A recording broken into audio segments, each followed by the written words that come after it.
নমস্কার, যতন ফিল্মকা শুভ সন্ধ্যা সবাইকে। কেমন আছে সবাই? আশা করি সবাই ভালো আছো। আর আমিও মোটামুটি ভালো আছি, মানে বিজি আছি আর কি। তো এইটা হইতেছে আমার প্রথম স্নান আর কি। আর আমি এদিকে যাইতেছিলাম, আমি কোনো কিছু বুঝতেছিলাম না। এদিকে মানে শিল মানে নাপিচ্ছে, তাই না এসে আমারে খুব আঙ্গুলে ছোঁয়া দিছে, মানে নখে ছোঁয়া দিছে। তো তারপরে আমি ভাবলাম যে কিছুটা পরিষ্কার করে লই নিজে। তো এদিকে একটু পেডিকিউর ম্যানিকিউর করে লইতেছিলাম। তো তারপরে স্নান টান করে সেটা ঘরে বসি।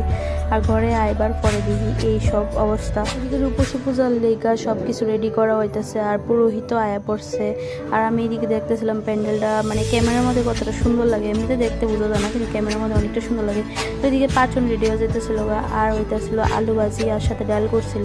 তো কিছুক্ষণ বাদেই ঠাকুর মশাই আয়া পড়বো। এদিকে অনেক লোক হয়ে আছে। আর আমি সন্টুরে ডাক দিয়েছিলাম ভাত খাবার লেগে। সন্টুটা আছে না, ভাত খায় না, কারণ হের তো মাছ ছাড়া চলে না। আর জানোই তো আমরা বড় কিছুদিন ধরে নিরামিষ চলতেছে। আর আমি এদিকে আয়া পড়ছিলাম চিয়া সিড লয়ে। অনেকদিন ধরে চিয়া সিড খাওয়া হয় না, কারণ হইতেছে সময় পাই না। আর সময় থাকলেও আছে না বুইলা জায়গা, তো এইভাবে চলছে আর কি। তো এর লেগে আজকে ভাবলাম না, আজকে চিয়া সিডটা খাই এই সারম। তো এদিকে আমরা প্রথম অতিথি আয়া পড়ছে। অতিথি হইতেছে আমার ভাই, বৌদি আর ভাইয়ের ছেলে আর কি। তারা এসে খয়ের পত্রিকা। তো তারা খয়ের পত্রিকা আসছে, আর তারা হাসতেছে, কারণ হইতেছে এদিকে জুকার দিতেছে আর কি। এলিগা তারা মানে এমনভাবে হাসতেছে।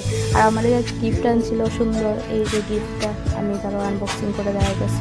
এবার আগে আমার কইছিল যে একটা জিনিস আমার লেগে সারপ্রাইজ আছে। আমি কইছিলাম অনেক আগে যে এই জিনিসটা আমার লেগে বানাই আনলো, তো আমার লেগে বানাই আনছে। তো তোমরা সাথে আমি শেয়ার করতেছি জিনিসটা। তো দেখো জিনিসটা কি তা। আর এটা অনেকেই ভালো পায়, আবার অনেকেই পায় না। আমার কাছে খুবই ভালো লাগে জিনিসটা। আর এটা কিছু মানুষের ঘরে মানে নিয়ম অনুযায়ী বানানো হয়। চৈত্র সংক্রান্তির সময় আমরা ঘরে এটা বানানো হয় না, তো এর লেগে আমার জিনিসটা খুবই ভালো লাগে। তো আমার লেগে বানিয়ে আনছিল অনেক ধরনের শেপে, যেন লাড্ডু শেপে আছে, আরেকটা আছে গ্লাসের শেপে। তো আমি একটা লইছিলাম, খাই দেখতেছিলাম কেমন, খুবই টেস্টি লাগে। এটা কি আমারে কমেন্ট করে জানায়।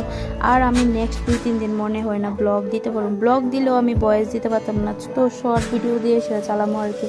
কারণ হইতেছে শিপমেন্ট হয়ে যাবো না আমার একবারের থেকে আরেক বাড়িতে। তার লেগে আমি কোনো রকম মানে ব্লগ শেয়ার করতে পারতাম না। আর ব্লগ শেয়ার করলেও ভয়েস দিতে পারতাম না। তো একটু অ্যাডজাস্ট করো, আমারে কোনো রকমভাবে আনফ্রেন্ড করো না, আনফলো করো না। চোখ রেখো আমার ফানহলি পায়েল আইডির পর্দায়, তো তোমরা কিছু আপডেট পাইবা। আর এদিকে রূপসী পুজো হয়ে গেছিলো, আমার দিয়ে দিছিল টিকা। তারপরে আমার আছে না অনেকটাই শরীর খারাপ লাগতেছিল, তো এর লেগে আছে না বৌদি আমার খাওয়াই দিতেছিল। তো ভালোই লাগে মাঝে মধ্যে এভাবে খাওয়াই দিলে। তো তারপরে দিয়ে আমি স্নান টান করে সেটা আমার অনেকটা খারাপ লাগতেছিল শরীর, তো লেগে আমি ঘুমাইতে গেছিলাম আমার কাকুর বাড়িতে। আর তার বাড়ি গিয়ে